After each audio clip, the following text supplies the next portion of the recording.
C'est l'heure de votre journal sur Radio Nour présenté par Maël Manomba. Assalamu alaikum, merci d'écouter Radio Nour, la passion du savoir, c'est l'heure de vous informer. En titre, le label Qualité Forest Suships Concile parmi les plus exigeants de la filière forestier bois devrait à cette date, selon le chef de l'État gabonais, améliorer entre autres l'attractivité du secteur auprès des potentiels investisseurs, mais surtout garantir une traçabilité et une exploitation responsable des forêts du pays. Pour mettre un terme au groupe d'autodéfense anarchique qui voit progressivement le jour dans la capitale gabonaise, le ministère de l'Intérieur, par la voix de son conseiller en communication, Jean-Éric Diengi-Mangala, nous livre un communiqué dans ce journal. L'ex-gestionnaire de l'aéroport international Léomba, l'aéroport de Libreville, a lancé le 27 septembre dernier les festivités marquant la célébration de son 30e anniversaire. Pour l'occasion, sa direction générale a fait le bilan et décerné des médailles à 17 salariés. Le groupe Vivendi Afrique Gabon a procédé mercredi dernier à la présentation de ses offres Internet très haut débit à Libreville et dans le reste du pays. 800 millions, c'est le chiffre de notre rédaction que nous allons vous présenter ensuite. Adiza Adamou nous ouvrira la page musulmane.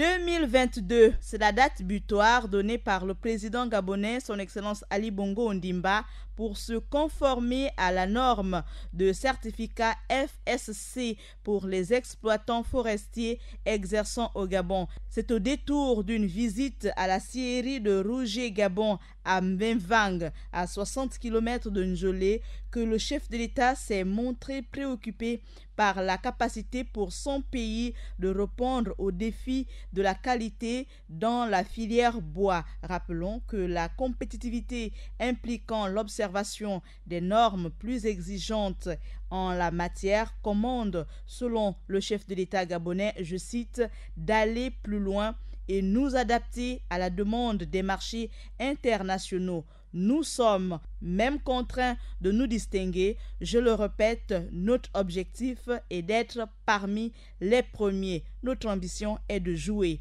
dans la cour des grands et pour ce faire, nous devons nous donner les moyens d'y arriver. Fin de citation. Le chef de l'État gabonais, son Excellence Ali Bongo Ondimba, a menacé de retirer le permis forestier aux entreprises qui ne s'engageraient pas dans ce processus de certification à l'échéance de 2022.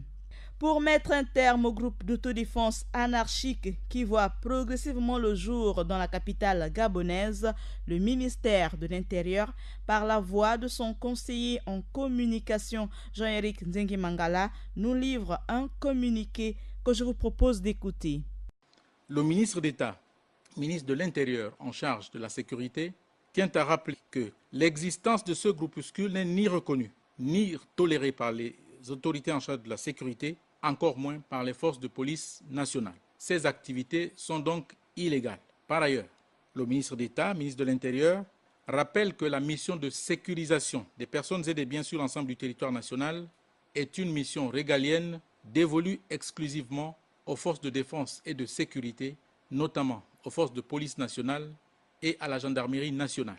Par ailleurs, si dans le cadre de cette mission, les forces de l'ordre peuvent de manière occasionnelle être aidées par toute personne ayant eu connaissance d'un fait contraventionnel, délictuel ou criminel, cette coopération de la population ne saurait être érigée en activité quotidienne et organisée, exercée par des groupuscules créés à cet effet, au risque des dérives que cela pourrait entraîner.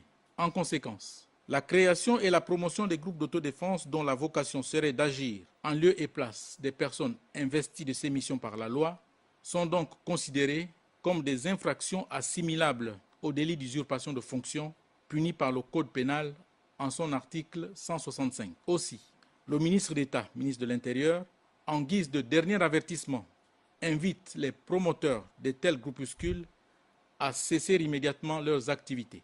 De même, il en appelle à la responsabilité de l'ensemble des médias publics et privés ainsi qu'à toute personne quant à la diffusion ou l'incitation des activités de ces groupuscules qui auraient pour conséquence d'en faire la promotion et d'en susciter la multiplication sur l'ensemble du territoire. Toute personne ou groupe de personnes qui continuera à agir dans le sens de la promotion, du maintien ou de la vulgarisation des activités de ces groupuscules feront donc désormais l'objet de poursuites pénales. Enfin, le ministre d'État, ministre de l'Intérieur, tient à rassurer l'ensemble de nos compatriotes et toutes les personnes vivant sur le territoire gabonais de l'engagement résolu des forces de l'ordre à garantir la sécurité de l'ensemble de la population et de leurs biens, conformément aux très hautes instructions de M. le Président de la République, chef de l'État, chef suprême des forces de défense et de sécurité, et en application des textes et lois en vigueur en République gabonaise. Fait à Libreville, le 27 septembre 2018, le ministre d'État, ministre de l'Intérieur, chargé de la décentralisation et du développement local, Lambert Noël Mata. Annoncé la semaine dernière, les festivités marquant la célébration du 30e anniversaire de l'ADL ont été lancées le jeudi 27 septembre dernier à l'aéroport international Léamba devant plusieurs dizaines d'invités et bien sûr des passagers. L'occasion a été donnée à Daniel Lefebvre de faire le bilan des 3 décennies de son entreprise au Gabon. Le 5e et dernier directeur général de l'ADL n'a pas caché sa satisfaction, d'autant que selon lui, ces 30 années ont été marquées par des résultats positifs, notamment sur le plan financier. Et pour le chiffre de notre rédaction, notez qu'au terme de l'opération de recensement des effectifs de la Caisse nationale de sécurité sociale en vue d'optimiser la masse salariale, la direction juridique a réalisé qu'il y avait des centaines d'emplois fictifs.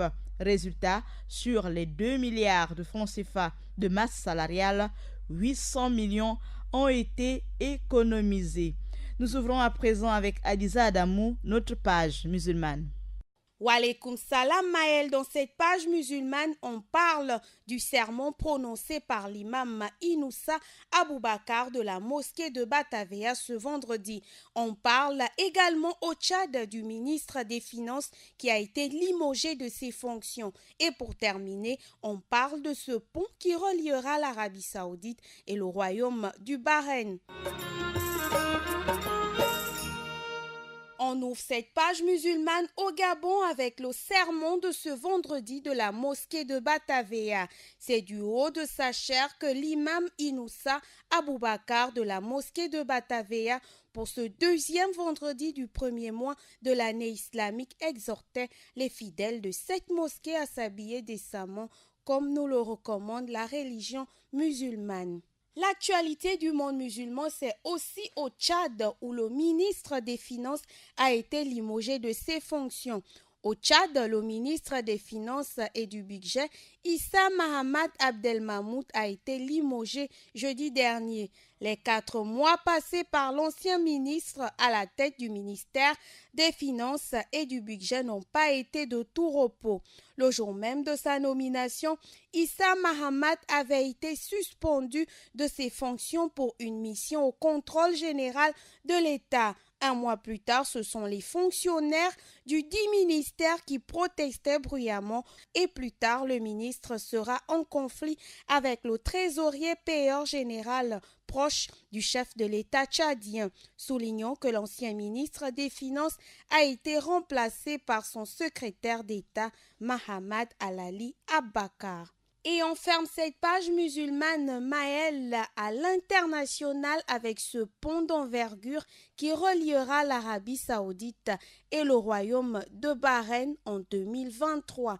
Long de 25 km, majestueux et avoisinant la coquette somme de 4 milliards de dollars, le pont jeté entre les 2 rives, celle de l'Arabie Saoudite et du royaume de Bahreïn, n'est plus depuis dimanche une simple ébauche de plomb sur le papier. C'est un grand projet entériné officiellement. Le premier coup de pelle sera donné en 2021. Ce chantier d'envergure devrait démarrer à la mi-2021 et s'échelonnera sur 3 ans. Merci Adiza pour cette page musulmane. Merci à Axel Kumba pour la technique. Ce journal vous était présenté par Maël Manomba de Mouabi. Je vous souhaite assalamu alaikum et bonne suite des programmes sur Radio Nord.